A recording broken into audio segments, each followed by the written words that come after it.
ਸ਼੍ਰੀ ਹਰਿ ਰਾਏ ਨਮੋਕਾਰ ਨਮੋਕਾਰ। ਸ੍ਰੀ ਹਰਿ ਕ੍ਰਿਸ਼ਨ ਮਨਾਓ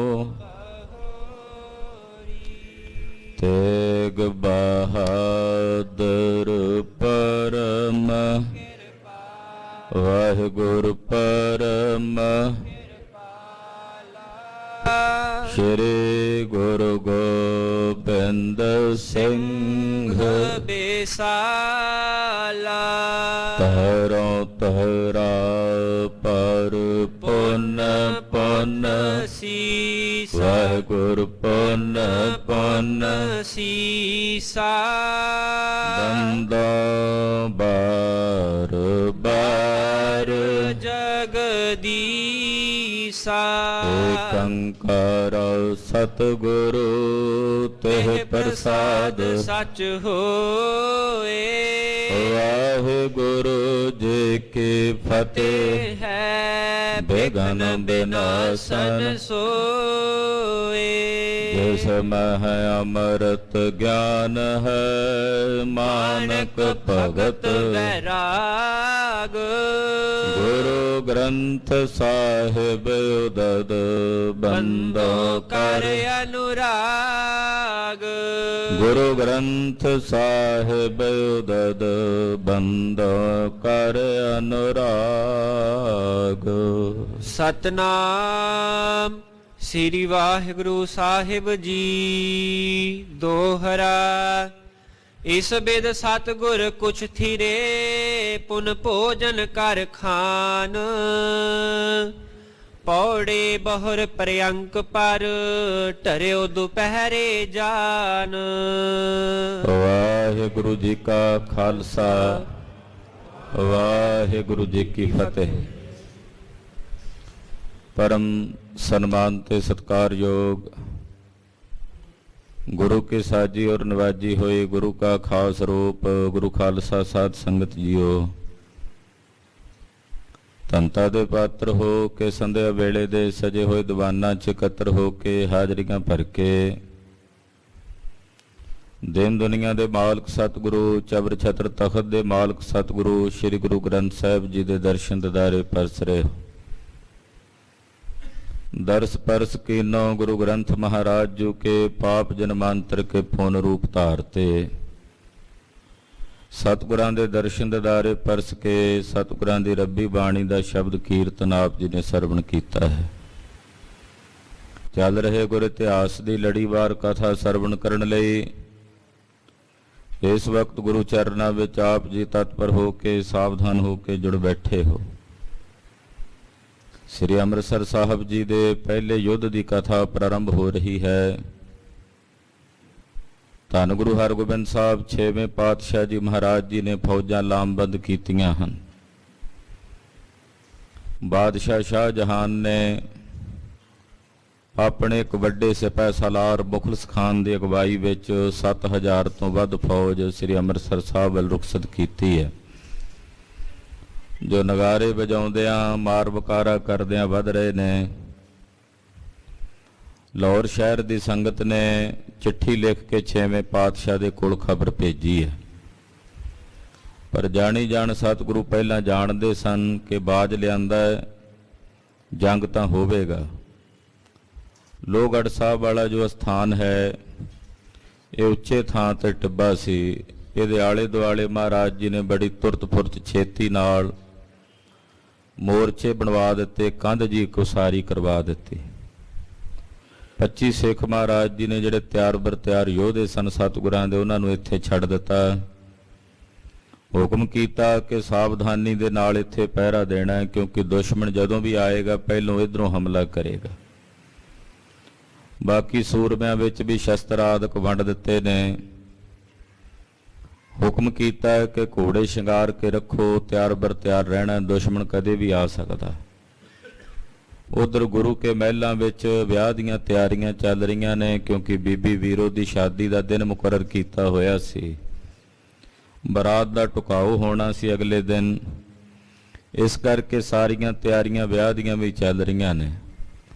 ਕੋਈ ਨਵੇਂ ਕੱਪੜੇ ਤਿਆਰ ਕਰਵਾ ਰਿਹਾ ਹੈ।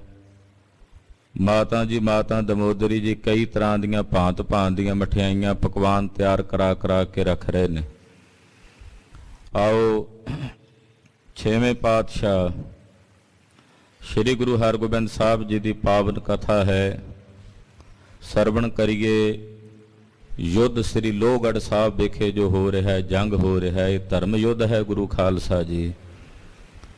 ਛੇਵੇਂ ਪਾਤਸ਼ਾਹ ਜੀ ਮਹਾਰਾਜ ਜੀ ਨੇ ਧਰਮ ਯੁੱਧ ਦੀ ਲੜਾਈ ਲੜੀ ਹੈ, ਕਿਉਂਕਿ ਜਰਵਾਣੇ ਜ਼ੁਲਮ ਕਰਦੇ ਸੀ ਔਰ ਉਸ ਜ਼ੁਲਮ ਦਾ ਟਾਕਰਾ ਕਰਨ ਵਾਸਤੇ ਸਤਿਗੁਰਾਂ ਨੇ ਮੀਰੀ ਪੀਰੀ ਦੀਆਂ ਤਲਵਾਰਾਂ ਧਾਰਨ ਕੀਤੀਆਂ ਸਨ, ਜਿਸ ਲਈ ਤੇਗਾਂ ਧਾਰੀਆਂ ਨੇ ਅਜੋ ਕਰਮ ਪ੍ਰਾਰੰਭ ਕਰਨ ਲੱਗੇ ਹਨ। ਮਨ ਬਿਰਤੀਆਂ ਛੇਵੇਂ ਪਾਤਸ਼ਾਹ ਸ੍ਰੀ ਗੁਰੂ ਹਰਗੋਬਿੰਦ ਸਾਹਿਬ ਦੇ ਚਰਨਾਂ ਨਾਲ ਜੋੜੀਏ। ਸਤਿਗੁਰੂ ਜੀ ਦਾ ਪਵਿੱਤਰ ਪਾਵਨ ਇਤਿਹਾਸ ਸਰਵਣ ਕਰਨ ਤੋਂ ਪਹਿਲਾਂ ਗੁਰੂ ਚਰਨਾਂ 'ਚ ਆਪਣੀਆਂ ਹਾਜ਼ਰੀਆਂ ਲਵਾਉਂਦਿਆਂ ਸਮੂਹ ਮਾਈ ਭਾਈ ਆਖੋ ਜੀ ਸਤਨਾਮ ਸ੍ਰੀ ਵਾਹਿਗੁਰੂ ਸਾਹਿਬ ਜੀ। ਸਤਨਾਮ ਸ੍ਰੀ ਵਾਹਿਗੁਰੂ ਸਾਹਿਬ। ਦੋਹਰਾ ਇਸ ਬਿਦ ਸਤਿਗੁਰ ਕੁਛ ਥਿਰੇ ਪੁਨ ਭੋਜਨ ਕਰ ਖਾਨ। ਕੁਝ ਸਮਾਂ ਸਤਿਗੁਰੂ ਜੀ ਅਕਾਲ ਤਖਤ ਸਾਹਿਬ ਤੇ ਬੈਠ ਕੇ ਸਿੱਖਾਂ ਨਾਲ ਮਸ਼ਵਰਾ ਕਰਕੇ ਆਏ ਨੇ, ਸਾਰੀ ਵਿਉਂਤਬੰਦੀ ਕੀਤੀ ਹੈ।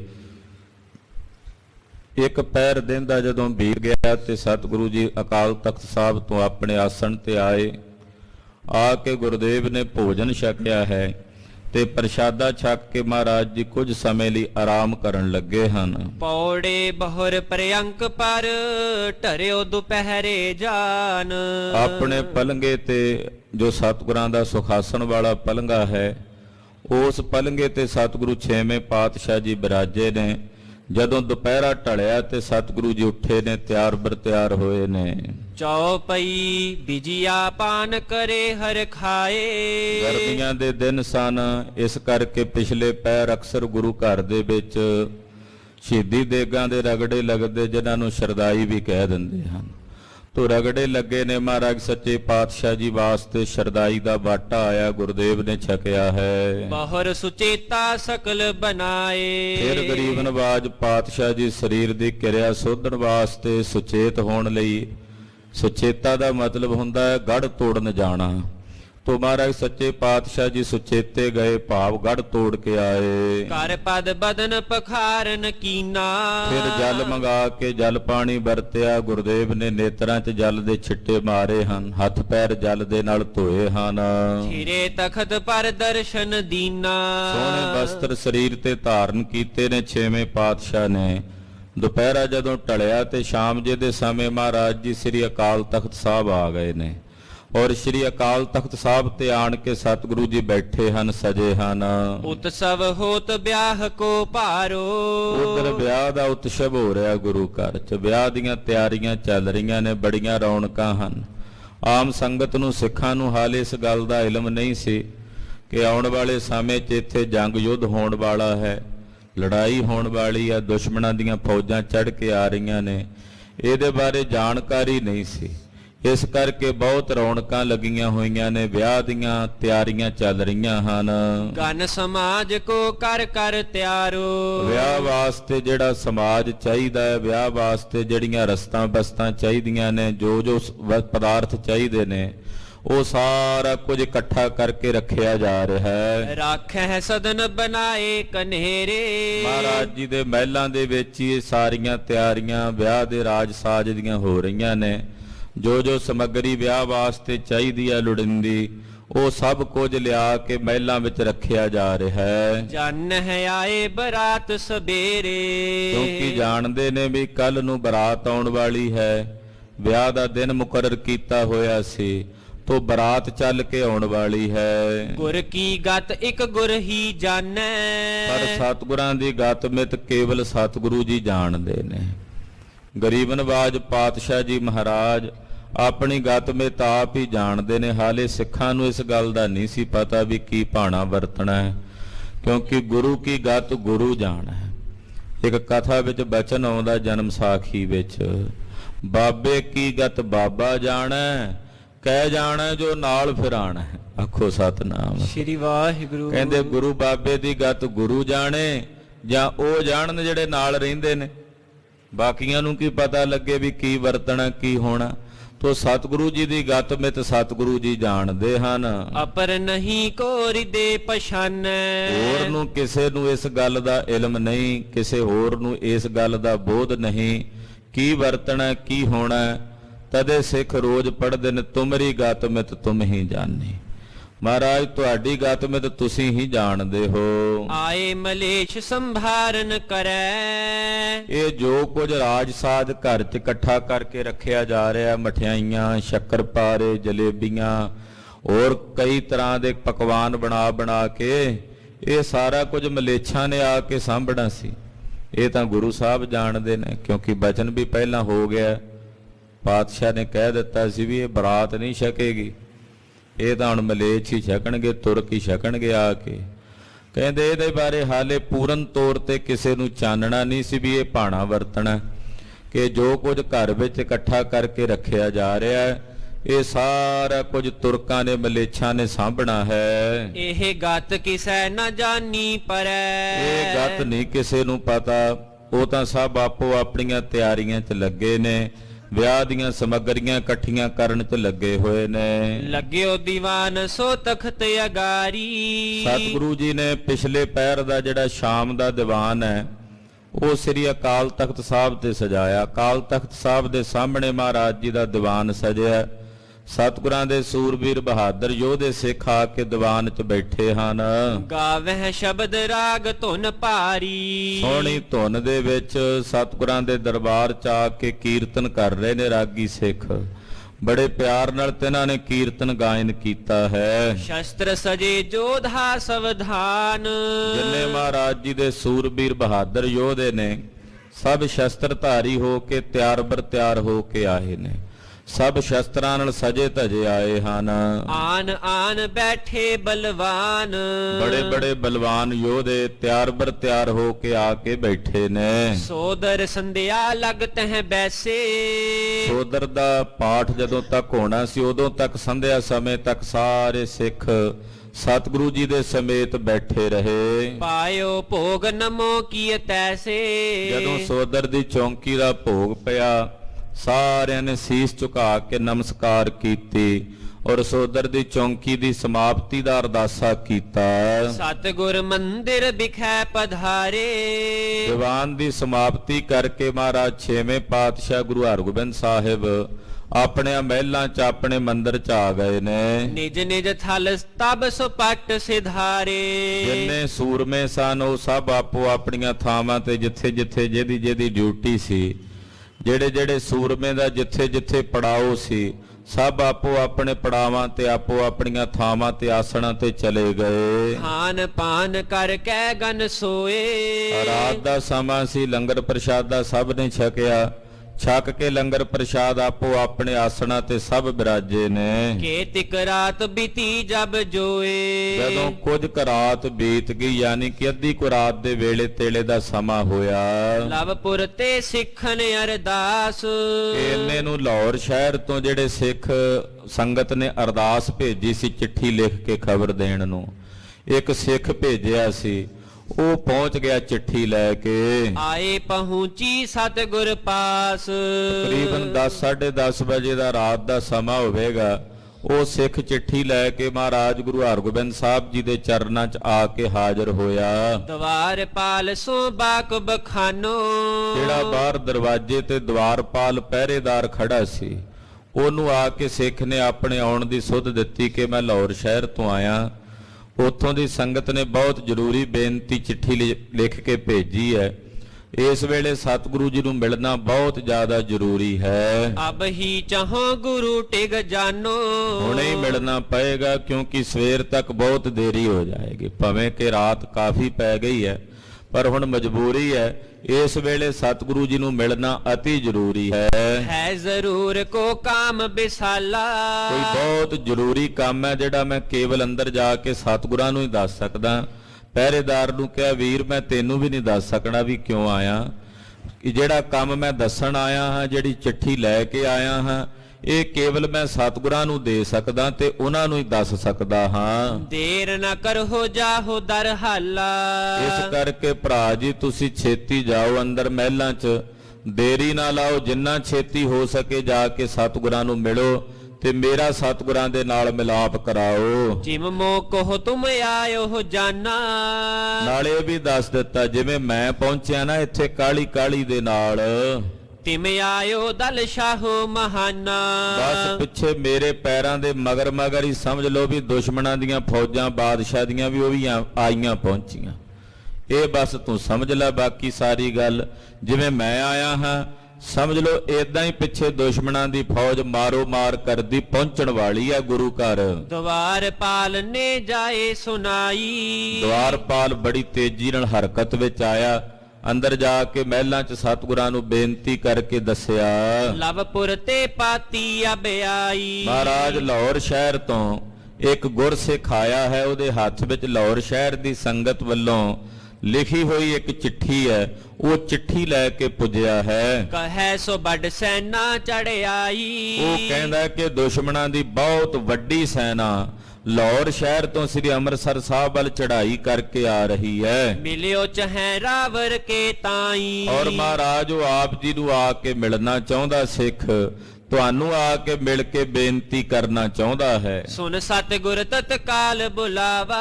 ਸੁਣ ਕੇ ਮਹਾਰਾਜ ਜੀ ਨੇ ਤਤਕਾਲ ਉਸ ਸਿੱਖ ਨੂੰ ਜਿਹੜਾ ਲਾਹੌਰ ਸ਼ਹਿਰ ਤੋਂ ਆਇਆ ਉਹਨੂੰ ਆਪਣੀ ਹਜ਼ੂਰੀ ਵਿੱਚ ਆਪਣੇ ਕੋਲ ਸੱਦਿਆ। ਅੰਤਰ ਬਰ ਕਰ ਸੀਸ ਨਿਵਾਵਾ। ਉਹ ਸਿੱਖ ਮਹਾਰਾਜ ਜੀ ਦੇ ਕੋਲ ਆਸਣ ਤੇ ਜਿੱਥੇ ਸਾਹਿਬ ਜੀ ਬਿਰਾਜਦੇ ਸਨ ਅੰਦਰ ਆਇਆ, ਬੜੇ ਅਦਬ ਨਾਲ ਆ ਕੇ ਗੁਰੂ ਚਰਨਾਂ ਤੇ ਸਿੱਖ ਨੇ ਮੱਥਾ ਟੇਕਿਆ। ਧਰ ਦੀਨੀ ਅਰਦਾਸ ਅਗਾਰੀ। ਜਿਹੜੀ ਚਿੱਠੀ ਲਿਆਇਆ ਸੀ ਲਾਹੌਰ ਸ਼ਹਿਰ ਦੀ ਸੰਗਤ ਦੀ, ਉਹ ਮਹਾਰਾਜ ਜੀ ਦੇ ਸਨਮੁਖ ਅੱਗੇ ਰੱਖ ਕੇ ਨਮਸਕਾਰ ਕੀਤੀ। ਪੜ ਬਿਰਤਾਂਤ ਸਭ ਕੀ ਨਸ ਤਿਆਰੀ। ਮਹਾਰਾਜ ਜੀ ਨੇ ਚਿੱਠੀ ਪੜ੍ਹੀ ਜੋ ਸੰਗਤ ਨੇ ਲਿਖਿਆ ਸੀ ਕਿ ਮੁਖਲਿਸ ਖਾਨ 7000 ਤੋਂ ਵੱਧ ਫੌਜ ਲੈ ਕੇ ਆ ਰਿਹਾ, ਬਹੁਤ ਸਾਰੀਆਂ ਬੰਦੂਕਾਂ ਅਸਤਰਾਂ ਸ਼ਸਤਰਾਂ ਦੇ ਸਹਿਤ ਹੋ ਕੇ ਆ ਰਿਹਾ। ਤੋ ਗਰੀਬ ਨਵਾਜ ਪਾਤਸ਼ਾਹ ਨੇ ਚਿੱਠੀ ਪੜ੍ਹ ਕੇ ਅੱਗੋਂ ਸਾਰੀ ਤਿਆਰੀ ਕਰਵਾ ਲਈ। ਪੱਠੇ ਲੋਹ ਗੜ ਕੇ ਤਿਕ ਜੋਧਾ। ਮਹਾਰਾਜ ਜੀ ਨੇ ਕੁਝ ਕਸੂਰਮੇ ਉਸੇ ਵੇਲੇ ਤੁਰਤ ਫੁਰਤ ਲੋਹਗੜ੍ਹ ਸਾਹਿਬ ਵੱਲ ਭੇਜੇ ਕਿ ਉਧਰੋਂ ਦੁਸ਼ਮਣ ਨੇ ਹਮਲਾ ਕਰਨਾ। ਪਹਿਲਾਂ ਲੋਹਗੜ੍ਹ ਸਾਹਿਬ ਦੇ ਕੋਲ ਹੀ ਘਮਾਸਾਨ ਜੰਗ ਹੋਵੇਗਾ, ਦੁਸ਼ਮਣ ਨੂੰ ਉੱਥੇ ਰੋਕਣ ਦੀ ਵਿਉਂਤਬੰਦੀ ਕਰੋ। ਤੋ ਮਹਾਰਾਜ ਜੀ ਨੇ ਕੁਝ ਯੋਧੇ ਗੁਰਦੁਆਰਾ ਲੋਹਗੜ੍ਹ ਸਾਹਿਬ ਵਾਲਾ ਜੋ ਸਥਾਨ ਹੈ ਉੱਥੇ ਭੇਜੇ ਹਨ। ਰੋਕੋ ਪ੍ਰਥਮ ਹਤ ਹੋ ਰਿਪ ਕ੍ਰੋਧਾ। ਕਹਿੰਦੇ ਉੱਥੇ ਪਹਿਲਾਂ ਦੁਸ਼ਮਣ ਨੂੰ ਰੋਕੋ। ਇਹ ਖਾਲਸੇ ਦਾ ਪਹਿਲਾ ਕਿਲਾ ਹੈ, ਕਿਲਾ ਲੋਹਗੜ੍ਹ ਸਾਹਿਬ। ਪਹਿਲੀ ਜੰਗ ਹੋਈ ਇੱਥੇ ਤੇ ਪਹਿਲਾ ਹੀ ਕਿਲਾ ਸੀ ਸਮਝ ਲਓ। ਉਸ ਤੋਂ ਬਾਅਦ ਫਿਰ ਪੰਥ ਨੇ ਅਨੇਕਾਂ ਕਿਲੇ ਬਣਾਏ, ਪਰ ਲੋਹਗੜ੍ਹ ਸਾਹਿਬ ਵਾਲਾ ਖਾਲਸੇ ਦਾ ਪਹਿਲਾ ਕਿਲਾ ਹੈ, ਸਿੱਖਾਂ ਦਾ ਪਹਿਲਾ ਗੜ੍ਹ ਜਿੱਥੇ ਮਹਾਰਾਜ ਜੀ ਨੇ ਪਹਿਲਾ ਜੰਗ ਲੜਿਆ। ਕਹਿੰਦੇ ਉੱਥੇ ਪਹਿਲਾਂ ਦੁਸ਼ਮਣ ਨੂੰ ਰੋਕੋ ਅੜ ਕੇ ਚੰਗੀ ਤਰ੍ਹਾਂ। ਪੁਨ ਲਵਪੁਰ ਕੇ ਸਿੱਖ ਕੋ ਬੂਝਾ। ਉਧਰ ਬੰਦੇ ਭੇਜ ਦਿੱਤੇ ਪਹਿਲਾਂ ਮਹਾਰਾਜ ਜੀ ਨੇ ਤੁਰਤ ਫੁਰਤ ਲੋਹਗੜ੍ਹ ਸਾਹਿਬ। ਫਿਰ ਉਹ ਜਿਹੜਾ ਲਾਹੌਰ ਤੋਂ ਸਿੱਖ ਆਇਆ ਮਹਾਰਾਜ ਜੀ ਉਹਦੇ ਕੋਲੋਂ ਜਾਣਕਾਰੀ ਲੈਂਦੇ, ਉਹਨੂੰ ਪੁੱਛਦੇ ਨੇ ਕਿਤ ਲਸ਼ਕਰ ਤਵ ਆਵਤ ਸੂਝਾ। ਕਹਿਣ ਲੱਗੇ ਸਿੱਖਾ ਇਹ ਦੱਸ ਵੀ ਲਸ਼ਕਰ ਕਿੱਥੇ ਤੱਕ ਪਹੁੰਚ ਗਿਆ ਹੋਣਾ, ਤੂੰ ਆਇਆ ਤੈਨੂੰ ਇੰਨੀ ਤਾਂ ਜਾਣਕਾਰੀ ਹੋਵੇਗੀ ਕਿ ਜਿਹੜੀ ਦੁਸ਼ਮਣ ਦੀ ਫੌਜ ਆ ਇਸ ਵੇਲੇ ਕਿੱਥੇ ਤੱਕ ਹੋਵੇਗੀ। ਸੁਨ ਤਿਨ ਹੱਥ ਜੋੜ ਕਰ ਕਹਿਓ। ਹੱਥ ਜੋੜ ਕੇ ਸਿੱਖ ਨੇ ਦੱਸਿਆ ਮਹਾਰਾਜ ਜੀ ਨੂੰ, ਕਹਿਣ ਲੱਗਾ ਸੰਗ ਸੈਨ ਕੇ ਮੈਂ ਮਗ ਲਹਿਓ। ਕਹਿਣ ਲੱਗਾ ਮਹਾਰਾਜ ਜਿਵੇਂ ਸੈਨਾ ਟੁਰੀ ਉਦੋਂ ਮੈਂ ਟੁਰਿਆ, ਬਸ ਇਕੱਠੇ ਹੀ ਟੁਰੇ ਆ, ਅੱਗੜ ਪਿਛੜੀ ਪਹੁੰਚਣ ਵਾਲੇ ਜੇ ਮੈਂ ਪਹੁੰਚਿਆ ਤੇ ਸਮਝ ਲਓ ਪਿੱਛੇ ਸੈਨਾ ਵੀ ਪਹੁੰਚਣੀ ਵਾਲੀ ਹੈ। ਧਰੇ ਦੁਪਹਿਰੇ ਤਹ ਤੇ ਚੱਲੇ। ਦੁਪਹਿਰਾ ਢਲਿਆ ਸੀ ਜਦੋਂ ਅਸੀਂ ਲਾਹੌਰ ਤੋਂ ਤੁਰੇ ਆ, ਧਰੇ ਦੁਪਹਿਰੇ ਅਸੀਂ ਉੱਥੋਂ ਤੁਰੇ ਹਾਂ। ਕਈ ਹਜ਼ਾਰ ਸੁਪੱਟ ਕਲ ਮਲੇ। ਮਹਾਰਾਜ ਹਜ਼ਾਰਾਂ ਦੀ ਗਿਣਤੀ ਚ ਲਸ਼ਕਰ ਸੀ ਔਰ ਕਲਮਲਾਹਟ ਕਰਦੇ ਫਿਰਦੇ ਸੀ, ਕੁਰਬਲ ਕੁਰਬਲ ਕਰਦੇ ਫਿਰਦੇ ਸੀ ਕੀੜਿਆਂ ਵਾਂਗੂ। ਤਿਨ ਕੋ ਮਗ ਮੈਂ ਲਾਗੀ ਦੇਰਾ। ਉਹ ਫੌਜ ਜ਼ਿਆਦਾ ਸੀ, ਉਹਨਾਂ ਨੂੰ ਰਸਤੇ 'ਚ ਥੋੜੀ ਜਿਹੀ ਦੇਰ ਲੱਗ ਗਈ ਕਿਉਂਕਿ 7000 ਬੰਦੇ ਨੇ ਇਕੱਠਿਆਂ ਆਉਣਾ। ਮੈਂ ਕੱਲਾ ਸੀ ਤਾਂ ਪਹਿਲਾਂ ਪਹੁੰਚ ਗਿਆ, ਤੇਜ਼ੀ ਨਾਲ ਚੱਲ ਕੇ ਆਇਆ।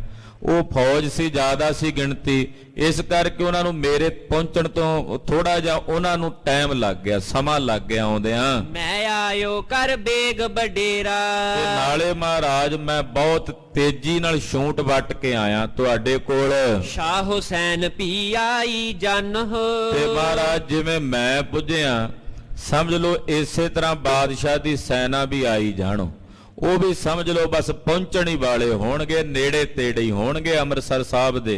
ਡੇਢ ਹੂਜੈ ਗੁਰ ਬਿਲਮ ਨਾ ਠਾਨ ਹੋ, ਮਹਾਰਾਜ ਤੁਸੀਂ ਹੁਣ ਪਰਪੱਕਤਾ ਕਰ ਲਓ, ਦੇਰੀ ਨਾ ਕਰੋ, ਹੁਣ ਰਾਤ ਆਰਾਮ ਕਰਨ ਨੂੰ ਨਹੀਂ ਹੈ। ਖੁਸ਼ੀ ਕਰੀ ਸਿੱਖ ਪਰ ਤਿਸ ਕਾਲ, ਮਹਾਰਾਜ ਜੀ ਨੇ ਉਹ ਸਿੱਖ ਤੇ ਬਹੁਤ ਖੁਸ਼ੀ ਕੀਤੀ ਵੀ ਬੜਾ ਸਿੱਖ ਨੇ ਹਿੰਮਤ ਕੀਤੀ, ਆਇਆ ਖਬਰ ਲੈ ਕੇ। ਇਹ ਉਹਨੇ ਆਪਣਾ ਫਰਜ਼ ਨਿਭਾਇਆ, ਭਾਵੇਂ ਕਿ ਦੁਸ਼ਮਣ ਦੇ ਸ਼ਹਿਰ ਚੋਂ ਆਉਣਾ ਸੀ, ਜਾਨ ਤੇ ਖੇਡਣ ਵਾਲੀ ਗੱਲ ਸੀ। ਇਹ ਗੁਰੂ ਘਰ ਤੱਕ ਜਾ ਕੇ ਖਬਰ ਦੇਣ ਜਾਣਾ, ਕੋਈ ਸੂਈਆ ਦੱਸ ਦਿੰਦਾ, ਕੋਈ ਜਸੂਸ ਦੱਸ ਦਿੰਦਾ ਤਾਂ ਸਿੱਖ ਦੀ ਜਾਨ ਜਾ ਸਕਦੀ ਸੀ, ਪਰ ਉਹਨੇ ਇਸ ਗੱਲ ਦੀ ਪਰਵਾਹ ਨਹੀਂ ਕੀਤੀ। ਮਹਾਰਾਜ ਜੀ ਕੋਲ ਆ ਕੇ ਖਬਰ ਦੇਣ ਲਈ ਪਹੁੰਚਿਆ, ਤੋ ਇਸ ਕਰਕੇ ਸਤਿਗੁਰਾਂ ਨੇ ਬਹੁਤ ਖੁਸ਼ੀ ਕੀਤੀ ਉਸ ਸਿੱਖ ਤੇ। ਕਿਰਪਾ ਦ੍ਰਿਸ਼ਟਤਾ ਕਰਿਓ ਨਿਹਾਲ, ਕਿਰਪਾ ਦ੍ਰਿਸ਼ਟੀ ਕਰਕੇ ਉਸ ਸਿੱਖ ਨੂੰ ਮਹਾਰਾਜ ਜੀ ਨੇ ਨਿਹਾਲ ਕਰ ਦਿੱਤਾ, ਕਿਰਤਾਰਥ ਕਰ ਦਿੱਤਾ। ਕਹਿੰਦੇ ਸਿੱਖਾ ਤੇਰਾ ਲੋਕ ਸੁਖੀ ਪਰਲੋਕ ਸੁਹੇਲਾ, ਬਹੁਰ ਲੋਹ ਗੜ ਤੇ ਸਿੱਖ ਆਇਓ।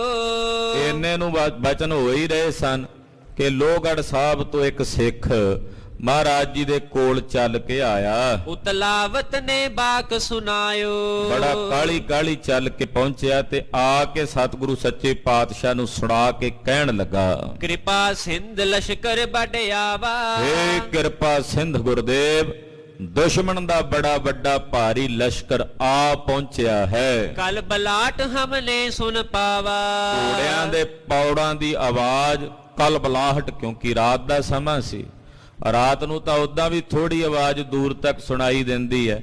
ਮਹਾਰਾਜ ਬੜੀ ਜ਼ਿਆਦਾ ਕਲਬਲਾਟ ਅਸੀਂ ਸੁਣੀ ਹੈ, ਦੁਸ਼ਮਣ ਦਾ ਦਲ ਬਸ ਨੇੜੇ ਹੀ ਪਹੁੰਚਿਆ ਜਾਣੋ। ਬਹੁ ਬਰੂਦ ਅਰ ਗੁਲਕਾਂ ਪਠੀਆ ਹੈ, ਮਹਾਰਾਜ ਕਿਲੇ 'ਚ ਬਰੂਦ ਚਾਹੀਦਾ, ਗੋਲੀਆਂ ਚਾਹੀਦੀਆਂ ਨੇ। ਪੂਰਬ ਸੰਗਰ ਤਿਸ ਤਲ ਠਟੀਆ ਹੈ, ਪਹਿਲਾ ਜੰਗ ਉਸੇ ਜਗ੍ਹਾ ਤੇ ਹੋਵੇ, ਉੱਥੇ ਹੀ ਦੁਸ਼ਮਣ ਦਾ ਅੱਗਾ ਰੋਕ ਕੇ ਉਹਨਾਂ ਦਾ ਅਗਲਾ ਪਾਸਾ ਭੰਨ ਦਿੱਤਾ ਜਾਏ। ਗੁਰੂ ਜੀ ਤੋਪ ਹੋਤ ਇਸ ਕਾਲ, ਸਿੱਖ ਨੇ ਆਖਿਆ ਮਹਾਰਾਜ ਸ਼ਸਤਰ ਅਸਤਰ ਤਾਂ ਹੈਣ ਯੋਧਿਆਂ ਕੋਲ, ਪਰ ਜੇ ਕਿਤੇ ਸਾਡੇ ਕੋਲ ਤੋਪ ਹੁੰਦੀ ਨਾ ਇਸ ਵੇਲੇ, ਤੋਪ ਤਿਆਰ ਕੀਤੀ ਹੁੰਦੀ, ਮਾਰਤ ਸ਼ਤਰੂ ਨ ਰੋਕਤ ਜਾਲ। ਤੇ ਉਸ ਤੋਪ ਦੇ ਨਾਲ ਆਉਂਦੇ ਦੁਸ਼ਮਣਾਂ ਤੇ ਗੋਲੇ ਦਾਗ ਕੇ ਦੁਸ਼ਮਣਾਂ ਨੂੰ ਰੋਕ ਦਿੰਦੇ।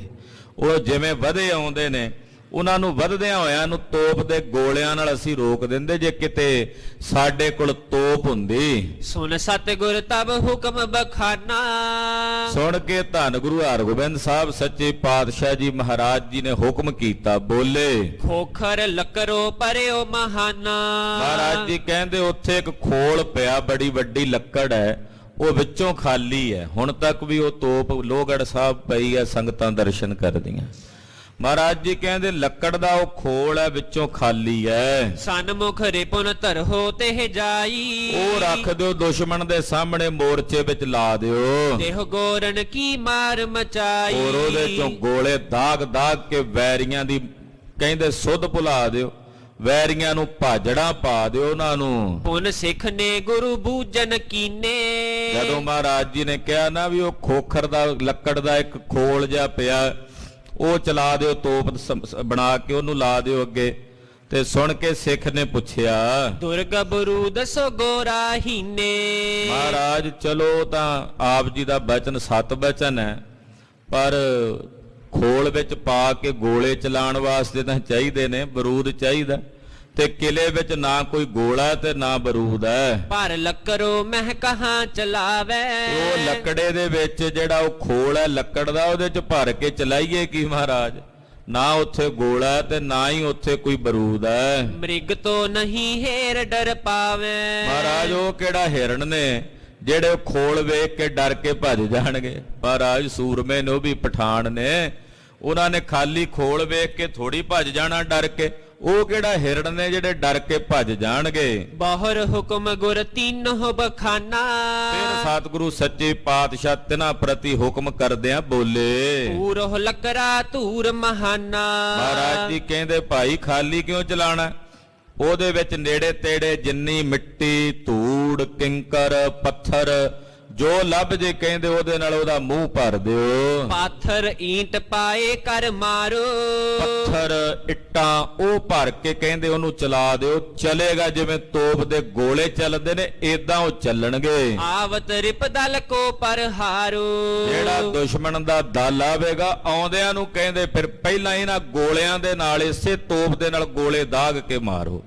ਵਿੱਚ ਕੰਕਰ ਭਰ ਦਿਓ, ਪੱਥਰ ਭਰ ਦਿਓ, ਇੱਟਾਂ ਭਰ ਦਿਓ, ਰੇਤ ਮਿੱਟੀ ਜੋ ਮਿਲੇ ਭਰ ਕੇ ਚਲਾ ਦਿਓ। ਅੰਗ ਸੰਗ ਹਮਰ ਹੈ ਤੁਹਾਰੇ, ਬਾਦਸ਼ਾਹ ਕਹਿੰਦੇ ਭਾਵੇਂ ਅਸੀਂ ਇੱਥੇ ਬੈਠੇ ਆ ਉੱਥੇ ਤੁਹਾਡੇ ਨਾਲ ਹਾਜ਼ਰ ਹੋਵਾਂਗੇ।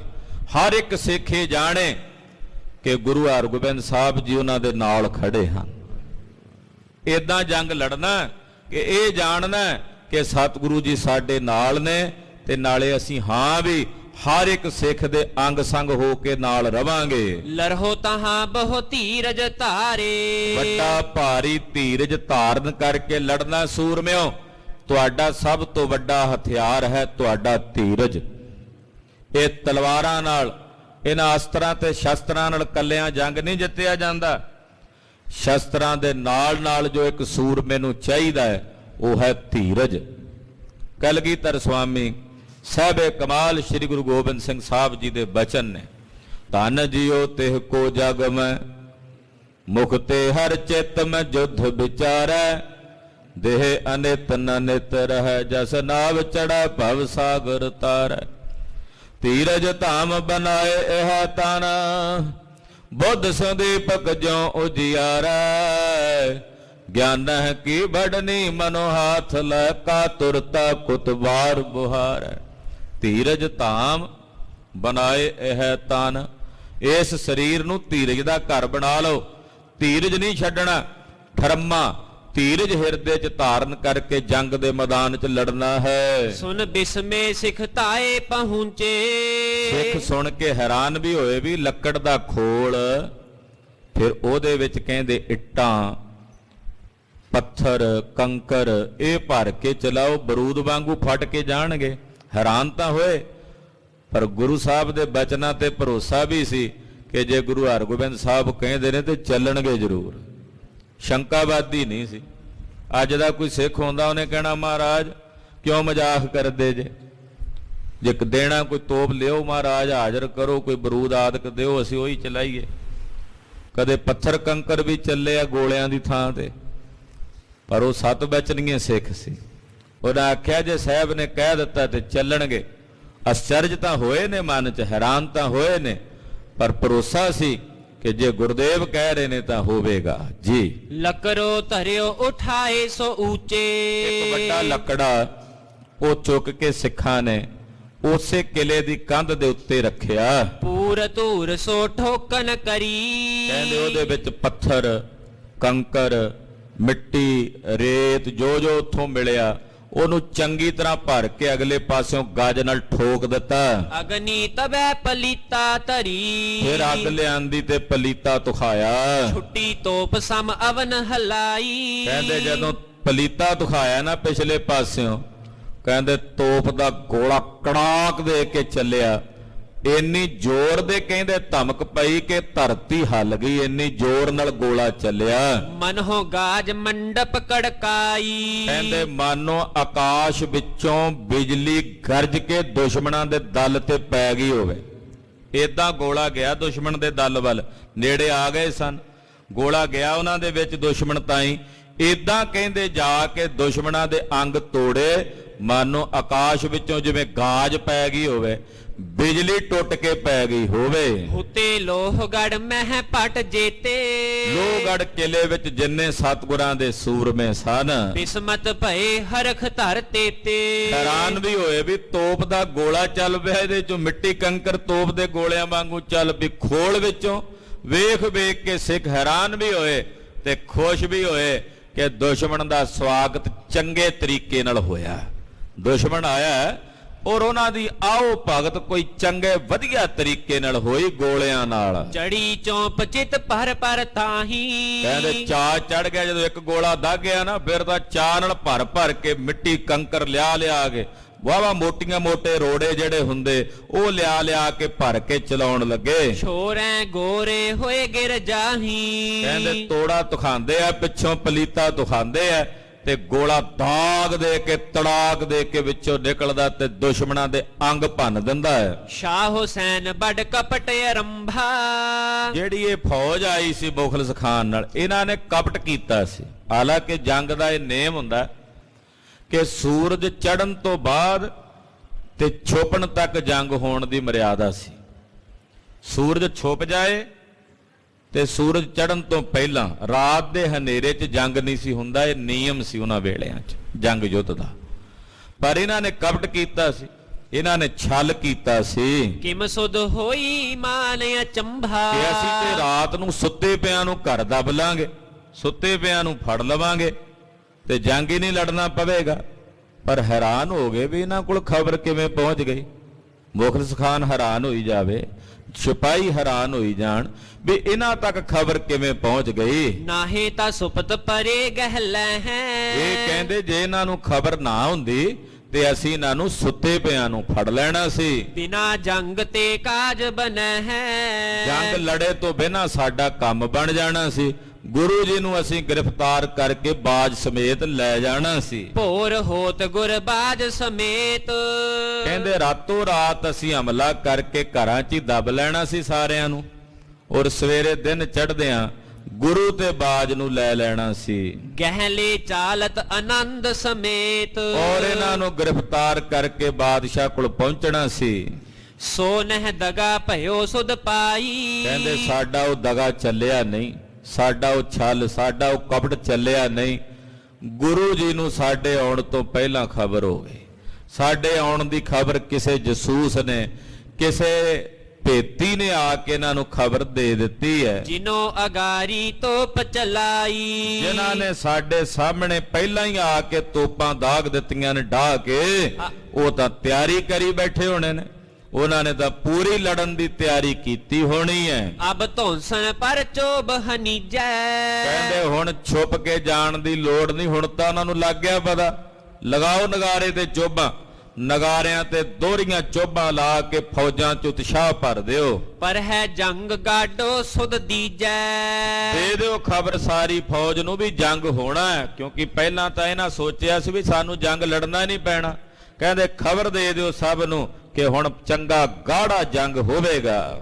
ਇਵੇਂ ਉਰ ਤੇ ਸਭ ਕਪਟ ਨਿਵਾਰਾ, ਇਦਾਂ ਹੁਣ ਇਹਨਾਂ ਨੇ ਆਪਣਾ ਕਪਟ ਛੱਡ ਦਿੱਤਾ ਵੀ ਕਪਟ ਤਾਂ ਚੱਲਿਆ ਨਹੀਂ ਸਾਡਾ, ਫਰੇਬ ਤਾਂ ਚੱਲਿਆ ਨਹੀਂ। ਸਨਮੁਖ ਭਏ ਕ੍ਰੋਧ ਬੜ ਧਾਰਾ, ਬੜਾ ਵੱਡਾ ਭਾਰੀ ਕ੍ਰੋਧ ਧਾਰ ਕੇ ਮੁਖਲਿਸ ਖਾਨ ਤੇ ਉਹਦੇ ਸਿਪਾਹੀ ਅੱਗੇ ਵਧਣ ਲੱਗੇ। ਭੁਜੰਗ ਛੰਦ ਹਨੀ ਚੋਬ ਪਹਾਰੀ ਸੋ ਧੌਂਸੇ ਤੁੰਕਾਰੇ, ਜੇ ਫੌਜ ਵਧਣ ਲੱਗੀ ਤੇ ਭਾਈ ਸਾਹਿਬ ਦੀ ਕਲਮ ਵੀ ਉਦਾਂ ਚੱਲਣ ਲੱਗੀ।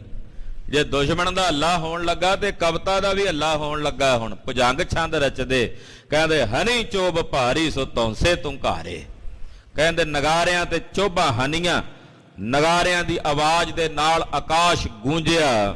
ਬੜੇ ਵੀਰ ਬਾਂਕੇ ਬਕੈ ਬਾਰ ਬਾਰੇ, ਬੜੇ ਬਾਂਕੇ ਛੈਲ ਛਬੀਲੇ ਨੌਜਵਾਨ ਯੋਧੇ ਬਕਾ ਬਾਰ-ਬਾਰ ਮੂੰਹ ਤੋਂ ਬਾਰ-ਬਾਰ ਬਕਦੇ ਨੇ, ਮਾਰ ਲਓ ਮਾਰ ਲਓ, ਇਹ ਸੁਣਾਈ ਦਿੰਦਾ ਹੈ। ਕਲਾ ਪੈ ਜੜੇ ਮੋੜ ਤੋੜੇ ਤੁਖੰਤੇ, ਔਰ ਬੰਦੂਕਾਂ ਦੇ ਤੋੜੇ ਤੁਖਾ ਕੇ ਜਿਹੜੀ ਕਲਾ ਹੁੰਦੀ ਹੈ, ਘੋੜਾ ਹੁੰਦਾ ਦੱਬਣ ਵਾਲਾ, ਉਹਦੇ ਨਾਲ ਜੋੜ ਲਏ। ਚਲਾਈ ਤੁਫੰਗੈ ਪਭੂਕੈ ਪਖੰਤੇ, ਤੁਰਕਾਂ ਦੇ ਸਿਪਾਹੀਆਂ ਨੇ ਬੰਦੂਕਾਂ ਦੀਆਂ ਗੋਲੀਆਂ ਦਾਗੀਆਂ ਤੇ ਭੱਕ ਭੱਕ ਕਰਕੇ ਬੰਦੂਕਾਂ ਦੀਆਂ ਗੋਲੀਆਂ ਗਈਆਂ, ਭਬੂਕੇ ਭਖਦੇ ਨੇ। ਨਿਸਾਪੂਰ ਅੰਧੇਰ ਹੋਇਓ ਗੁਬਾਰਾ, ਰਾਤ ਵੇਲੇ ਹਨੇਰੇ ਵਿੱਚ ਗੁਬਾਰ ਹੀ ਗੁਬਾਰ ਹੋ ਗਿਆ, ਧੂਏ ਦੇ ਨਾਲ। ਇੱਕ ਤਾਂ ਰਾਤ ਦਾ ਹਨੇਰਾ, ਬੰਦੂਕਾਂ ਚੱਲੀਆਂ ਤੇ ਧੂਆਂ ਹੀ ਧੂਆਂ, ਔਰ ਇੱਕ ਘੋੜਿਆਂ ਦੇ ਪੌੜਾਂ ਨਾਲ ਮਿੱਟੀ ਉੱਡ ਉੱਡ ਕੇ ਆਕਾਸ਼ 'ਚ ਚੜਨ ਲੱਗੀ। ਉਠੀ ਤੂਰ ਪੂਰੰ ਛਯੋ ਗੈਨ ਸਾਰਾ, ਇੰਨੀ ਧੂੜ ਉੱਠੀ ਕਿ ਆਕਾਸ਼ ਸਾਰਾ ਧੂੜ ਦੇ ਨਾਲ ਭਰ ਗਿਆ। ਨਾ ਦੀਸੈ ਕਛੂ ਆਪ ਹੱਥੈਂ ਪਸਾਰੇ, ਹੱਥ ਪਸਾਰਿਆਂ ਨਜ਼ਰ ਨਹੀਂ ਆਉਂਦਾ, ਆਪਣਾ ਹੱਥ ਹੀ ਸਾਹਮਣੇ ਨਹੀਂ ਦਿਸਦਾ, ਇੰਨਾ ਅੰਧਕਾਰ ਮਚਿਆ। ਪਲੀਤਾ ਪਖੇ ਤੇ ਮਲੀਨੰ ਨਿਹਾਰੇ। ਕਹਿੰਦੇ ਜਿਹੜਾ ਪਲੀਤਾ ਧੁਖਦਾ ਅੱਗ ਦਾ ਉਹ ਵੀ ਮਾੜਾ ਮਾੜਾ ਦਿਸਦਾ ਰਾਤ ਦੇ ਸਮੇਂ ਵਿੱਚ, ਕਿਉਂਕਿ ਇੰਨੀ ਜ਼ਿਆਦਾ ਧੂੜ ਮਿੱਟੀ ਕਣ ਹੈ, ਇੰਨਾ ਜ਼ਿਆਦਾ ਧੂਆਂ ਕਿ ਜਿਹੜੇ ਪਲੀਤੇ ਧੁਖਦੇ ਨੇ ਰਾਤ ਨੂੰ ਉਹ ਵੀ ਥੋੜੇ ਥੋੜੇ ਦਿਸਦੇ ਨੇ ਅੱਗ ਦੇ। ਦਿਸ਼ਾ ਤਾਹੇ ਤਾਂ ਕੋ ਚਲਾਵੇ ਤੁਫੰਗੇ। ਔਰ ਬੰਦੂਕਾਂ ਲੋਹਗੜ ਕਿਲੇ ਵਾਲੇ ਪਾਸੇ ਮੂੰਹ ਕਰਕੇ ਸਿਸਤਾਂ ਬੰਨ ਕੇ ਗੋਲੀਆਂ ਦਾਗਦੇ ਨੇ, ਦਿਸਦਾ ਤਾਂ ਨਹੀਂ ਕੁਝ ਪਰ ਚਲਾਈ ਜਾਂਦੇ ਨੇ ਗੋਲੀਆਂ। ਭਰੈ ਫੇਰ ਛੋਰੈ ਵੱਡੇ ਬੇਗ ਸੰਗੇ। ਭਰਦੇ ਨੇ ਛੱਡਦੇ ਨੇ, ਫੇਰ ਭਰਦੇ ਨੇ ਫੇਰ ਛੱਡਦੇ ਨੇ ਬੜੇ ਤੇਜ਼ੀ ਨਾਲ। ਕੜਾ ਕਾੜ ਨਾਦੰ ਉਠਿਓ ਏਕ ਬਾਰੀ। ਕੜਾ ਕੜੀ ਦੀ ਆਵਾਜ਼ ਇੱਕ ਵਾਰੀ ਉੱਠੀ ਹੈ, ਤੜਾਕ ਤੜਾਕ ਦੀ ਆਵਾਜ਼ ਸੁਣਾਈ ਦੇਣ ਲੱਗੀ ਹੈ। ਇਤੇ ਲੋਹ ਕੋਟੰ ਬਕੈ ਮਾਰ ਮਾਰੀ। ਇਧਰ ਲੋਹਗੜ ਕਿਲੇ 'ਚ ਸਤਿਗੁਰਾਂ ਦੇ ਯੋਧੇ ਸਤਿ ਸ੍ਰੀ ਅਕਾਲ ਗੁਰਬਾਰੇ ਅਕਾਲ ਦੇ ਜਕਾਰੇ ਗਜਾ ਕੇ ਗਰਜ ਰਹੇ ਨੇ। ਵੱਡੀ ਕਾਠ ਕੀ ਤੋਪ ਚੌਂਪੈ ਚਲਾਵੇ। ਸਿੱਖਾਂ ਨੂੰ ਤਾਂ ਇੱਕ ਅਜੀਬੋ ਗਰੀਬ ਖੇਡ ਮਿਲ ਗਈ ਆ, ਮਾਨੋ ਜਿਹੜੀ ਉਹ ਲੱਕੜ ਦੀ ਤੋਪ ਹੈ ਉਹਨੂੰ ਚਾਹ ਨਾਲ ਭਰ ਭਰ ਕੇ ਚਲਾਉਂਦੇ ਨੇ। ਵੱਡੇ ਚੁੰਗ ਬਾਂਦੇ ਜਹਾਂ ਛਤਰ ਆਵੇ। ਔਰ ਵੇਖ ਲੈਂਦੇ ਦੂਰੋਂ ਨਿਗਾਹ ਮਾਰਦੇ ਬੜੇ ਗੌਹ ਨਾਲ, ਜਿੱਧਰੋਂ ਜ਼ਿਆਦਾ ਇਕੱਠੇ ਜੇ ਹੋ ਕੇ ਆਉਂਦੇ ਨਾ 150 ਸੂਰਮਾ ਤੁਰਕਾਂ ਦਾ, ਉਸ ਪਾਸੇ ਨਿਸ਼ਾਨਾ ਦਾਗਦੇ ਤੋਪ ਦਾ ਗੋਲਾ ਜਦੋਂ ਜਾਂਦਾ 15-15 20 ਨੂੰ ਕਿਸੇ ਨੂੰ ਇੱਟ ਵੱਜਦੀ ਮੱਥੇ ਤੇ, ਕਿਸੇ ਨੂੰ ਰੋੜਾ ਵੱਜਦਾ, ਕਿਸੇ ਦੀ ਅੱਖ ਦਾ ਆਨਾ ਨਿਕਲ ਜਾਂਦਾ ਬਾਹਰ, ਕਿਸੇ ਦੇ ਦੰਦ ਭੰਨੇ ਜਾਂਦੇ, ਕਿਸੇ ਘੋੜੇ ਦਾ ਮੱਥਾ ਭੱਜ ਜਾਂਦਾ, ਇਦਾਂ ਦੜ-ਦੜ ਕਰਕੇ ਜ਼ਮੀਨ ਤੇ ਡਿੱਗ ਜਾਂਦੇ। ਬਖਾਣੰ ਕੇ ਈਟੰ ਬਨੈ ਤਾਹੇ ਗੋਰੇ। ਕਹਿੰਦੇ ਜਿਹੜੇ ਉਹ ਪੱਥਰ ਨੇ ਇੱਟਾਂ ਨੇ ਉਹ ਗੋਲੀਆਂ ਦਾ ਕੰਮ ਪੇ ਕਰਦੇ ਆ, ਗੋਲੀਆਂ ਵਾਂਗੂ ਜਾ ਵੱਜਦੇ ਆ ਦੁਸ਼ਮਣਾਂ ਨੂੰ। ਲੱਗੈ ਅੰਗ ਪੰਗੈ ਉਡੈ ਸੂਰ ਘੋਰੇ। ਇਹਨੂੰ ਜਾ ਕੇ ਵੱਜਦੇ ਅੰਗ ਭੰਗ ਹੋ ਜਾਂਦੇ, ਸਰੀਰ ਦੇ ਕਿਸੇ ਹਿੱਸੇ ਤੇ ਵੀ ਜਾ ਕੇ ਜਦੋਂ ਵੱਜਦਾ ਬਸ ਉਹ ਹਿੱਸਾ ਨਹੀਂ ਰਹਿੰਦਾ। ਘੋੜੇ ਨੂੰ ਵੱਜੇ ਤੇ ਘੋੜਾ ਫੜਕ ਜਾਂਦਾ ਹੈ, ਕਿਸੇ ਸੂਰਮੇ ਨੂੰ ਵੱਜੇ ਤੇ ਸੂਰਮਾ ਫੜਕ ਜਾਂਦਾ ਹੈ। ਮਲੇਛਾਨ ਸੈਨਾਪਤੀ ਜਾਨ ਐਸੇ। ਮਲੇਛਾਂ ਦੇ ਸੈਨਾਪਤੀ ਨੇ ਜਦੋਂ ਇਹ ਵੇਖਿਆ, ਗੁਰੂ ਆਪ ਇਹਾ ਲਰੈ ਵੀਰ ਤੈਸੇ। ਉਹਨੇ ਅੰਦਾਜ਼ਾ ਲਾਇਆ ਵੀ ਜਿਹੜੇ ਤਰੀਕੇ ਨਾਲ ਅੱਗੋਂ ਗੋਲੇ ਦਗ ਰਹੇ ਨੇ, ਉਤਸ਼ਾਹ ਨਜ਼ਰ ਆ ਰਿਹਾ, ਜਾਪਦਾ ਗੁਰੂ ਆਪ ਹੋਵੇਗਾ ਇੱਥੇ। ਗੁਰੂ ਆਪ ਹਾਲੇ ਤਾਂ ਸਤਿਗੁਰਾਂ ਦੇ ਖੱਪਰੇ ਚੱਲੇ ਨਹੀਂ, ਸਤਿਗੁਰਾਂ ਦੇ ਯੋਧਿਆਂ ਦੇ ਲੱਕੜ ਦੇ ਖੋਲ ਦੇ ਤੋਪ ਦੇ ਗੋਲਿਆਂ ਨਾਲ ਹੀ ਅੰਦਾਜ਼ਾ ਪਿਆ ਲਾਉਂਦਾ, ਕਹਿੰਦਾ ਜਾਪਦਾ ਗੁਰੂ ਇੱਥੇ ਆਪ ਹੋਵੇਗਾ।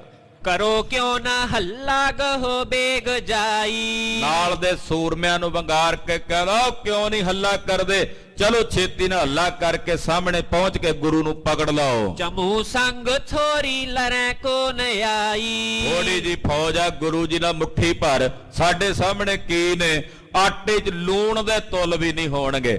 ਲੂਣ ਥੋੜਾ ਵੀ ਹੋਵੇ ਤੇ ਕਿਲੋਆਂ ਦੇ ਆਟੇ ਦਾ ਸਵਾਦ ਵਿਗਾੜ ਕੇ ਰੱਖ ਦਿੰਦਾ, ਭਾਵੇਂ ਥੋੜਾ ਹੀ ਕਿਉਂ ਨਾ ਹੋਵੇ। ਇਹ ਨਹੀਂ ਸੀ ਇਹਨਾਂ ਨੂੰ ਪਤਾ, ਕਹਿੰਦੇ ਆਟੇ 'ਚ ਲੂਣ ਦੇ ਤੁੱਲ ਨੇ, ਪਰ ਇਹ ਲੂਣ ਨੇ ਇਹਨਾਂ ਦੇ ਦੰਦ ਖੱਟੇ ਕਰ ਦੇਣੇ ਸੀ। ਚਲੋ ਛੇਤੀ ਨਾਲ ਪਕੜ ਲਓ। ਕਹੇ ਤੇ ਚਲੇ ਲੋਹ ਕੋਟੰ ਨਜੀਕਾ। ਕਹਿੰਦੇ ਚਲੋ ਛੇਤੀ ਨਾਲ ਲੋਹਗੜ ਕਿਲੇ ਦੇ ਨੇੜੇ। ਛੁੱਟੈ ਬ੍ਰਿੰਦ ਗੋਰੀ ਮਚਿਓ ਜੁੱਧ ਨੀਕਾ। ਇਹਦੇ ਦੁਸ਼ਮਣਾਂ ਨੇ ਵੀ ਚੰਗੀਆਂ ਰੱਜ ਕੇ ਗੋਲੀਆਂ ਦਾਗੀਆਂ, ਉਧਰੋਂ ਗੋਲੇ ਦਗਦੇ, ਸਿੱਖਾਂ ਦੀਆਂ ਵੀ ਬੰਦੂਕਾਂ ਦੀਆਂ ਗੋਲੀਆਂ ਚੱਲੀਆਂ। ਲਿਓ ਘੇਰ ਸੈਨਾ ਕਨੀ ਘੂਮ ਆਈ। ਲੋਹਗੜ ਕਿਲੇ ਨੂੰ ਆ ਕੇ ਦੁਸ਼ਮਣਾਂ ਨੇ ਘੇਰਾ ਪਾ ਲਿਆ, ਇਹ ਸਮਝ ਕੇ ਵੀ ਸਤਿਗੁਰੂ ਜੀ ਇੱਥੇ ਨੇ। ਫਿਰੈ ਚਾਰ ਪਾਸੇ ਪਰੈ ਨਾ ਦਿਖਾਈ। ਹੁਣ ਕਿਲਾ ਉੱਚੇ ਥਾਂ ਤੇ ਸੀ, ਚਾਰੇ ਪਾਸੇ ਫਿਰੀ ਜਾਂਦੇ, ਦਿਸਦਾ ਹੈ ਨਹੀਂ ਕੁਝ ਰਾਤ ਦੇ ਹਨੇਰੇ 'ਚ ਵੀ ਕਿੱਧਰੋਂ ਅੰਦਰ ਵੜੀਏ ਕਿੱਧਰੋਂ ਜਾਈਏ। ਜਿੱਧਰੋਂ ਅੱਗੇ ਵਧਦੇ ਨੇ ਉਧਰੋਂ ਹੀ ਅੱਗੋਂ ਕੋਈ ਤੀਰ, ਕੋਈ ਗੋਲੀ, ਕੋਈ ਗੋਲਾ ਚੱਲ ਕੇ ਆਉਂਦਾ ਹੈ। ਦੋਹਰਾ ਮਚਿਓ ਲੋਹਗੜ ਜੰਗ ਇਮ ਭਇਓ ਸ਼ਬਦ ਬਿਕਰਾਲ। ਲੋਹਗੜ ਕਿਲੇ ਵਿੱਚ ਇਹੋ ਜਿਹਾ ਭਿਆਨਕ ਜੰਗ ਮਚਿਆ ਔਰ ਬੜਾ ਵਿਕਰਾਲ ਸ਼ਬਦ ਸੁਣਾਈ ਦਿੰਦਾ ਹੈ। ਮਨਹੁ ਪਹਾੜ ਤਾਨਾ ਪੁਜੇ ਤੜਪੜ ਭਈ ਵਿਸਾਲ। ਕਹਿੰਦੇ ਜਿਵੇਂ ਕੋਈ ਪੜਪੁੰਜਾ ਦਾਣੇ ਨਹੀਂ ਭੁੰਨਦਾ ਹੁੰਦਾ ਮਕਈ ਦੇ, ਆਮ ਕਰਕੇ ਪਿੰਡਾਂ ਨਗਰਾਂ 'ਚ ਪਹਿਲਾਂ ਤਾਂ ਬਹੁਤ ਹੁੰਦੇ, ਉਹ ਮਕਈ ਦੇ ਦਾਣੇ ਜਦੋਂ ਭੁੰਨਦਾ ਨਾ ਤੜਬੜ ਕਰਕੇ ਕਹਿੰਦੇ ਉਹ ਦਾਣੇ ਭਨੀਂਦੇ ਆ, ਏਦਾਂ ਆਵਾਜ਼ ਸੁਣਾਈ ਦਿੰਦੀ ਆ ਗੋਲੀਆਂ ਦੀ। ਮਾਨੋ ਜਿਵੇਂ ਕੋਈ ਪੜਪੁੰਜਾ ਦਾਣੇ ਪਿਆ ਭੁੰਨਦਾ ਹੋਵੇ। ਪਾਦੜੀ ਛੰਦ ਸੁਨ ਤਬੈ ਸ਼ਬਦ ਸ੍ਰੀ ਹਰਗੋਬਿੰਦ। ਗੁਰੂ ਹਰਗੋਬਿੰਦ ਸਾਹਿਬ ਜੀ ਨੇ ਕੜਾ ਕੜੀ ਦੀ ਆਵਾਜ਼ ਸੁਣੀ। ਮਨ ਮੈਂ ਸੋ ਜਾਨ ਦਲ ਹੈ ਬਲੰਦ। ਅੰਦਾਜ਼ਾ ਲਾ ਲਿਆ ਕਿ ਦੁਸ਼ਮਣ ਦੀ ਫੌਜ ਕਾਫੀ ਭਾਰੀ ਗਿਣਤੀ ਵਿੱਚ ਹੈ। ਇਕ ਸੇ ਨਿਕੇਤ ਤੇ ਵਹਿਰ ਆਏ। ਪੀਰੀਆਂ ਪੀਰੀਆਂ ਦੇ ਮਾਲਕ ਗੁਰਦੇਵ ਆਪਣੇ ਮਹਿਲਾਂ ਚੋਂ ਨਿਕਲੇ ਨੇ, ਬਾਹਰ ਆਏ ਨੇ। ਸਭ ਸ਼ਸਤਰ ਅੰਗਲੀ ਨੇ ਸਜਾਏ। ਗਾਤਰੇ ਮੀਰੀ ਪੀਰੀ ਦੀਆਂ ਤਲਵਾਰਾਂ, ਮੋਢੇ ਤੇ ਤੀਰਾਂ ਦਾ ਪੱਥਾ, ਇੱਕ ਮੋਢੇ ਤੇ ਕਮਾਨ, ਕਮਰ ਕੱਸੇ 'ਚ ਬਿਛੂਆ, ਕਟਾਰ, ਏਦਾਂ ਸਾਰੇ ਅਸਤਰ ਸ਼ਸਤਰ ਸਜਾ ਕੇ ਆਏ ਨੇ। ਸਭ ਸਨਦ ਬੱਧ ਹੋਏ ਆਏ ਸੂਰ। ਮਹਾਰਾਜ ਜੀ ਨੂੰ ਬਾਹਰ ਆਉਂਦਿਆਂ ਵੇਖ ਕੇ ਗੁਰਦੇਵ ਦੇ ਜਿੰਨੇ ਯੋਧੇ ਸਨ 94 ਸਭ ਸਨਦ ਬੱਧ ਹੋ ਕੇ ਕਮਰ ਕੱਸੇ ਕਰਕੇ ਤਿਆਰ ਬਰ ਤਿਆਰ ਹੋ ਕੇ ਆ ਪਹੁੰਚੇ। ਬੋਲਤ ਗਰੂਰ ਗੁਰ ਕੇ ਹਦੂਰ। ਸੂਰਮੇ ਗਰੂਰ 'ਚ, ਕਿਉਂਕਿ ਸੂਰਮੇ 'ਚ ਗਰੂਰ ਹੋਣਾ ਜ਼ਰੂਰੀ, ਤਦੇ ਲੜੇਗਾ। ਕਹਿੰਦੇ ਉਹ ਸੂਰਮੇ ਗਰੂਰ ਕਾਹਦਾ? ਗੁਰੂ ਦਾ ਗਰੂਰ ਹੈ, ਗੁਰੂ ਦੇ ਬਲ ਕਰਕੇ ਲੜਾਂਗੇ। ਜਾਂ ਤੂੰ ਤਾਂ ਮੈਂ ਮਾਣ ਕੀਆ ਹੈ, ਤੁਝ ਬਿਨ ਕਿਹਾ ਮੇਰਾ ਮਾਣੋ। ਇਹ ਬਿਰਤੀ ਧਾਰਨ ਕਰਕੇ ਗਰੂਰ 'ਚੋਂ ਯੋਧੇ ਬੋਲੇ। ਅਬ ਬਿਲਮ ਕਹਾ ਆਗਿਆ ਸੋ ਦੇ। ਮਹਾਰਾਜ ਕਾਦੀ ਦੇਰੀ ਹੈ, ਹੁਣ ਆਗਿਆ ਦਿਓ। ਜਿਸ ਤੇ ਮਲੇਸ਼ ਗਨ ਮਾਰ ਲੈ ਹੋ। ਜਿਹਦੇ ਨਾਲ ਇਹਨਾਂ ਮਲੇਛਾਂ ਨੂੰ ਮਾਰ ਮੁਕਾਈਏ। ਤਿਸ ਸਮੇਂ ਗੁਰੂ ਹੋਏ ਕਰ ਇਕੰਤ। ਗੁਰੂ ਹਰਗੋਬਿੰਦ ਸਾਹਿਬ ਜੀ ਥੋੜਾ ਜਿਹਾ ਇਕਾਂਤ ਵਿੱਚ ਆਏ, ਕੁਝ ਖਾਸ ਸੂਰਮਿਆਂ ਨੂੰ ਨਾਲ ਲਿਆ। ਮੁਖ ਸੁਭਾਟ ਹਕਾਰ ਕੀ ਨਸਮਤੰਤ। ਜਿਹੜੇ ਮੁਖੀ ਸੂਰਮੇ ਸੀ, ਕਿਉਂਕਿ ਵਿਉਂਤਬੰਦੀ ਸਾਰਿਆਂ ਵਿੱਚ ਨਹੀਂ ਹੁੰਦੀ। ਕੁਝ ਮੁਖੀ ਯੋਧੇ ਸਨ ਜਿਹੜੇ ਸਾਰੀ ਫੌਜ ਨੂੰ ਕਮਾਂਡ ਕਰਨ ਵਾਲੇ ਸਨ, ਉਹ ਸੱਦ ਲਏ ਆਪਣੇ ਕੋਲ। ਇੱਕ ਮਹਾਬਲੀ ਪੈਂਦਾ ਪਠਾਨ। ਕੌਣ ਕੌਣ ਸੀ ਉਹ ਮੁਖੀ ਸਿੱਖਾਂ ਚੋਂ? ਇੱਕ ਸੀ ਪੈਂਦੇ ਖਾਂ, ਜਿਹੜਾ ਬੜਾ ਬਲੀ ਯੋਧਾ ਹੈ। ਕੋ ਨਹੀਂ ਵੀਰ ਤਿਸ ਕੇ ਸਮਾਨ। ਇਹੋ ਜਿਹਾ ਬਲੀ ਵੀ ਜਿਹਦੇ ਵਰਗਾ ਕੋਈ ਦੂਜਾ ਸੂਰਮਾ ਨਹੀਂ ਦਿਸਦਾ, ਇੰਨਾ ਬਲਵਾਨ ਹੈ ਪੈਂਦੇ ਖਾਂ। ਪੁਨ ਬਿਧੀ ਚੰਦ ਜੋਦਾ ਬਿਲੰਦ। ਦੂਜਾ ਖਾਸ ਸਿੱਖ ਹੈ ਬਹਾਦਰ ਬਾਬਾ ਬਿਧੀ ਚੰਦ ਸਾਹਿਬ।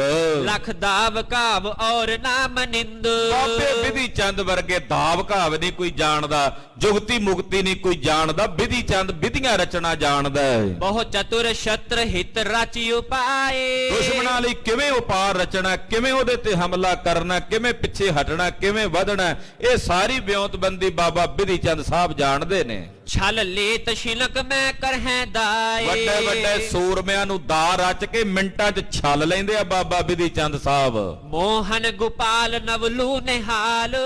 ਤੀਸਰੇ ਸਿੱਖ ਨੇ ਭਾਈ ਮੋਹਨ ਜੀ, ਚੌਥੇ ਭਾਈ ਨਿਵਲੂ ਜੀ, ਪੰਜਵੇਂ ਭਾਈ ਗੋਪਾਲਾ ਜੀ। ਇਹ ਚਤੁਰ ਸੂਰ ਚਾਤੁਰ ਬਿਸਾਲ। ਇਹ ਚਾਰੇ ਸੂਰਮੇ ਬੜੇ ਯੋਧੇ ਤੇ ਬੜੇ ਚਤਰ ਨੇ। ਵਿਦਿਆ ਤੁਫੰਗ ਕੀ ਅਧਿਕ ਜਾਨ। ਇਹ ਜਿਹੜੇ ਭਾਈ ਨਿਵਲੂ ਗੋਪਾਲਾ ਜੀ ਹੋਣੀ ਨੇ, ਇਹਨਾਂ ਵਰਗੀ ਬੰਦੂਕ ਨਹੀਂ ਕੋਈ ਚਲਾ ਸਕਦਾ। ਬੰਦੂਕ 'ਚ ਹੀ ਕਮਾਲ ਦੇ ਸਨ। ਰਿਪ ਸਮੁਖ ਦੇਖ ਘਰ ਦੇ ਨਾ ਜਾਨ। ਜਿਹੜਾ ਦੁਸ਼ਮਣ ਸਾਹਮਣੇ ਵੇਖ ਲੈਣ, ਗੋਲੀ ਇਹੋ ਜੀ ਮਾਰਨ ਉਹਨੂੰ ਜਿਉਂਦੇ ਨੂੰ ਘਰ ਨਹੀਂ ਜਾਣ ਦਿੰਦੇ। ਜਿਹਦੇ ਤੇ ਗੋਲੀ ਚਲਾ ਦੇਣ ਉਹ ਜਿਉਂਦਾ ਵਾਪਸ ਨਹੀਂ ਘਰੇ ਪਰਤਦਾ। ਇੱਕ ਸੋ ਭਟ ਪਿਰਾਣਾ ਸ਼ਮਸ਼ ਪੀਨ। ਇਹਨਾਂ ਵਿੱਚ ਇੱਕ ਮਹਾਨ ਯੋਧਾ ਮਹਾਰਾਜ ਜੀ ਦੇ ਆਗੂ ਸਿੱਖਾਂ 'ਚ, ਜਿਹਦਾ ਨਾਮ ਹੈ ਭਾਈ ਪ੍ਰਾਣਾ ਸ਼ਮਸ਼ਪੀਨ। ਭਾਈ ਪ੍ਰਾਣੇ ਦਾ ਦਾੜਾ ਬੜਾ ਬਲਵਾਨ ਸੀ। ਪੀਨ ਦਾ ਮਤਲਬ ਵੱਡੇ ਦਾੜੇ ਵਾਲੇ ਸਨ। ਤੋ ਮਰ ਪ੍ਰਹਾਰ ਜਾਣੈ ਪ੍ਰਬੀਨ। ਭਾਈ ਪ੍ਰਾਣੇ ਵਰਗੀ ਬਰਛੀ ਨਹੀਂ ਸੀ ਕੋਈ ਚਲਾ ਸਕਦਾ, ਇਹਨਾਂ ਵਰਗਾ ਕੋਈ ਨੇਜੇਬਾਜ਼ ਨਹੀਂ ਸੀ। ਪੁਨ ਕਰੈ ਖੜਗ ਕੇ ਦਾਵ ਕਾਵ। ਫਿਰ ਤਲਵਾਰ ਦੇ ਦਾਵ ਘਾਵ ਵੀ ਇਹ ਚੰਗੀ ਤਰ੍ਹਾਂ ਜਾਣਦੇ ਸਨ। ਜਬ ਸੁਨੈ ਜੰਗ ਚਿਤ ਹੋਤ ਚਾਵ। ਜਦੋਂ ਸੁਣਿਆ ਵੀ ਜੰਗ ਹੋਣਾ, ਚਾਅ ਚੜ ਗਿਆ ਸੂਰਮਿਆਂ ਦੇ, ਮੁਛਹਿਰੇ ਚੜ ਗਏ, ਭੌਹਾਂ ਚੜ ਗਈਆਂ, ਅੱਖਾਂ ਲਾਲ ਹੋ ਗਈਆਂ। ਪੁਨ ਜੈਤ ਰੋ ਜਾਤੀ ਮਲਕ ਦੋਏ। ਫਿਰ ਮਹਾਰਾਜ ਜੀ ਦੇ ਆਗੂ ਸਿੱਖਾਂ 'ਚ ਇੱਕ ਸਿੱਖ ਹੈ ਭਾਈ ਜੈਤ, ਫਿਰ ਭਾਈ ਜਾਤੀ ਮਲਕ ਜੀ। ਤੀਰਨ ਪ੍ਰਹਾਰ ਸ਼ਤਰੂਣ ਪਰੋਏ। ਇਹਨਾਂ ਵਰਗਾ ਤੀਰ ਅੰਦਾਜ਼ ਕੋਈ ਨਹੀਂ ਸੀ। ਦੋ ਦੋ ਤੀਰ ਜੜ ਕੇ ਕਮਾਨ ਦੀ ਤੰਦੀ ਤੇ ਛੱਡਦੇ ਤੇ ਵੈਰੀਆਂ ਦੇ ਸੀਨੇ ਵਿੰਨ ਪਰੋਂਦੇ। ਇਤਿਆਦ ਸੁਭਟ ਗੁਰ ਤੀਰ ਆਏ। ਇਹ ਸਾਰੇ ਸੂਰਮੇ ਯੋਧੇ, ਇੱਕ ਤੋਂ ਇੱਕ ਯੋਧਾ ਮਹਾਰਾਜ ਜੀ ਦੇ ਕੋਲ ਆਏ ਚੱਲ ਕੇ ਛੇਵੇਂ ਗੁਰਦੇਵ ਪਾਸ। ਹੈ ਪਰ ਅਰੋਹ ਥਿਤ ਕਿਤਕ ਥਾਏ, ਕਈ ਘੋੜਿਆਂ ਤੇ ਸਵਾਰ ਹੋ ਕੇ ਇਧਰ ਉਧਰ ਫਿਰਨ ਲੱਗੇ। ਤੋੜੇ ਤੁਖਾਏ ਬਨ ਸਾਵਧਾਨ, ਘੋੜੇ ਤੁਖਾ ਕੇ ਰੱਖੇ ਨੇ, ਸਾਵਧਾਨ ਨੇ, ਬੰਦੂਕਾਂ ਹੱਥਾਂ ਵਿੱਚ ਨੇ,